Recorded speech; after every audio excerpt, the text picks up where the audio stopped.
So dealing with the health department in 2025. Hey folks, this is Vincent with Green Joe Coffee School, and today I'm going to be talking a little bit about the health department, kind of how to deal with them as you're getting ready to launch your mobile coffee business, whether that's a cart, truck, or trailer. This one's going to be a little bit of a longer video because it's kind of an overview on the experiences that I've had with the health department and just trying to navigate these waters.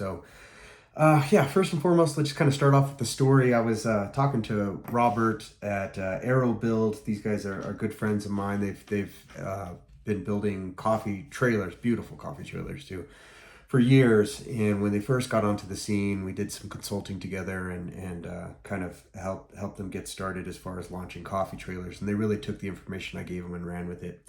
So super proud to see how well they're doing. And we have a good working relationship. One of the things that we were talking about was dealing with customers' expectations in terms of what customers expect when they go up against the health department.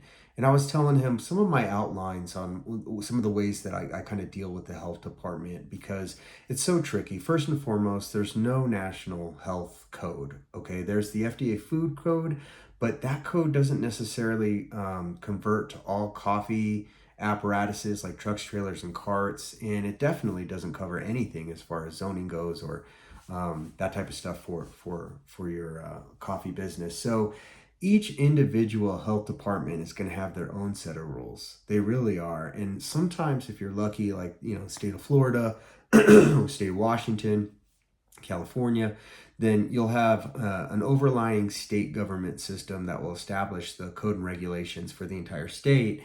And then you get inspected either at your county or your city health department, just kind of depending.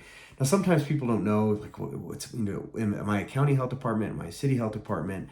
That's a hard one. Most of the time, if you're in a small town, I would say less than 100,000 people, you're probably going to end up at a county health department because they're going to kind of put all the different towns together, smush them into one and say, okay, this county is going to run health inspections or this department's going to run health inspections for the entire county.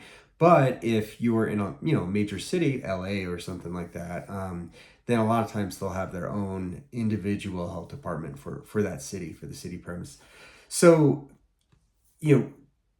kind of taking a step back, what does that mean exactly? It means that sometimes you have state rules to follow, and then sometimes you also have county rules to follow. So it can kind of get a little bit complicated. And so one of the things that I like to do with new customers or new students is I say, hey, have you written a letter of intent? And letter of intent, it's, I stole this from another business category. They did letter of intents, and I think it was like real estate or something like that, where you put in a letter of intent to purchase. But I thought, man, how amazing is that to just open up the communication so that you can start understanding like how this all works.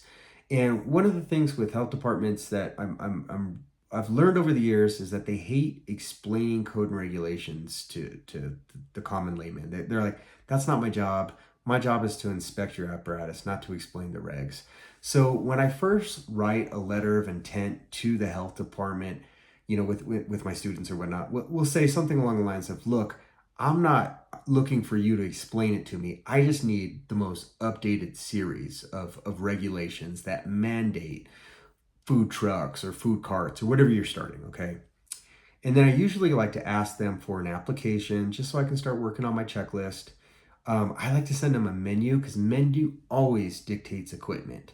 One of the things with menu, I'm kind of getting a little bit longer in this video, but I think it's worth it. I think people should kind of know this stuff, is that if your menu has a probability of creating some type of pathogen, some type of bacteria or mold or something like that, then they're really gonna focus on sanitization, right? So if you're able to make people sick, well then how are you not gonna make people sick? And the health inspector's main job is to make sure that you prove to them that when you prepare this food, that number one, you're not going to get the person immediately sick, but then in the future, when you store your, materials, your equipment or whatever it is, that stuff's also sanitized. So they're really just looking out for the public is what they're looking at. So in our industry, milk is the big one, because milk goes rotten. And so if you're, making milk-based drinks, then you have to be able to sanitize the equipment that you make the drinks with.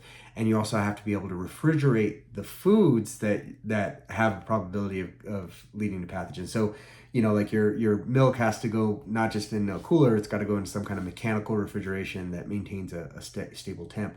So menu is important. All that to say, menu is important to give to the health inspector so that they know right out the back, okay, these are the things that you're going to want to need to get. And most of the time they'll say, hey, you got to get a commissary. Now I've done tons of videos on commissaries. So if you haven't seen any of them, dig into my YouTube page. If you want to fast forward and just buy the ebook, I have a whole bunch of information there. But commissaries are one of the things that they're going to be looking for. So, and then if you're opening a cart or a trailer, something unique, I usually send them a picture and hey, this is what I'm trying to open, And so hopefully, sorry, one last thing. So the last thing I like to ask is, do you have any pet peeves? And there's magic to this. So listen, what I've learned is they don't always update their website. The code and regulations. Sometimes these counties will go 10 years before they make a website update to the code and regulations. Kind of pain in the butt for them. But what they do have is they'll have these kind of like standards of which they like to do things that's not necessarily mentioned on their website or in their paperwork. And the only way you find this out is by actually asking them. So I like to just crack that open, good communication. Hey, do you have any pet peeves when it comes time to inspect? What should I look out for? And that's usually what I do to set out a letter of intent. Now, most of the time, if you're going into coffee trucking or trailers, and a lot of times even carts, they're going to ask for a set of plans. I'm going to shamelessly drop my mobile coffee accelerator into this because we have plans in the mobile coffee accelerator. We got floor plans, we got equipment spec sheets, we got plumbing spec sheets, electrical spec sheets, finishing spec sheets. All of that's in the MCA, the mobile coffee accelerator. So fast forward your game because that's going to be a headache when it comes time to submitting plans. Anyways, most of them are going to ask for a set of plans. And so, you submit your set of plans. And if your set of plans are crap and there's big red flags right away, then they'll reject them. And every now and then you'll get a health inspector that will go through with a fine-tooth comb and look through a set of plans. But what I found to be not the most popular, but what most people, what I've seen with a lot of health departments is that they will kind of glaze or gaze over the plans, look for any like glaring red flags, and if they don't see anything, then they'll pass the set of plans and really do their fine-tooth comb inspection at the point of inspection, which sucks for us because we build it out to these set of plans thinking that that they're going through and doing an adequate job on looking at this stuff, and sometimes they don't. Sometimes they just kind of glance over at things and then they'll reject you at the inspection. So the mindset that I've had to work with my students and customers over the past when I was building coffee trucks is that the concept of first time go or first time pass with a health inspection is something I've just come to let go. Second time health inspection passes, yay. I'm a big fan of that, But first time goes, I've found more often than not, a health inspector will hit you with something that it's not in the paperwork, it's not on their website, it's just something that they, that day, or who knows, felt like this was going to be really important to them. And, they'll reject it. And so you got to go through the inspection process again. And so sometimes that can be very disheartening for new coffee, new entrepreneurs, new students, because they had their whole mindset that they're going to go through on this one-time inspection. That's how I was when I first started. I over-prepared for my first health inspection. I was so nervous about it. I don't want to get rejected. Nowadays, I flip the script on that one. I assume there's going to be a rejection, and then their job is to kind of let me know what I need to do to pass the inspection. So I know that sounds kind of crappy, because it is, but the reality is that's majority of the time it's second time goes. And if anybody's watching this video that's worked with me or has used some of my resources in the past, feel free to comment on this, because this is the MO that I'm currently seeing. So I think it's really important to just manage the expectations on that a lot of times that you don't get a really fine tooth comb inspection until the actual inspection itself. So don't be disappointed if you get your first rejection. It happens to most of us.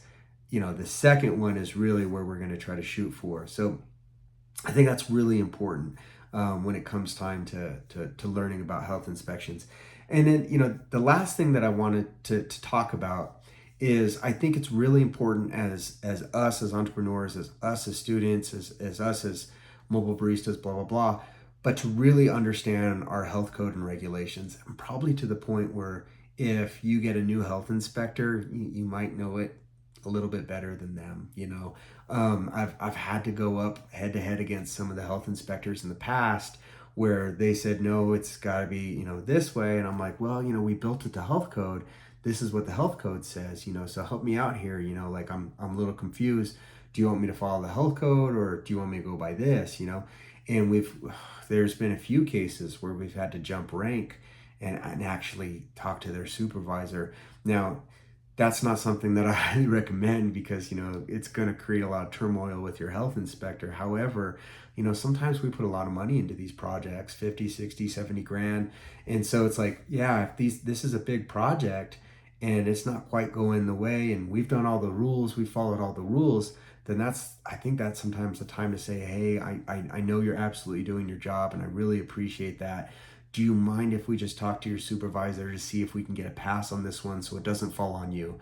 And just trying to get it so that you can kind of, still get your thing passed, but not necessarily, breaking, what do they call it? Burning the bridge with your health inspector. So yeah, that's a lot of information when it comes to the health inspector, but I think it's really important to kind of know that.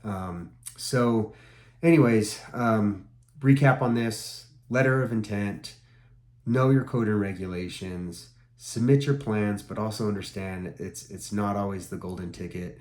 And then just kind of be mentally prepared for not getting a first time go on health inspection. And if need to, consider bringing in a supervisor. So my name is Vincent. This is Green Joe Coffee School. Thank you so much for checking this out. If you're interested in what we do, helping people launch their mobile coffee businesses, I have a website, greenjoecoffeeschool.com, and we have ebooks. And then, of course, my big class, which is called the Mobile Coffee Accelerator. And there's just years of research put into that class. Go check that out. Thanks for tuning in, and I'll see you guys later.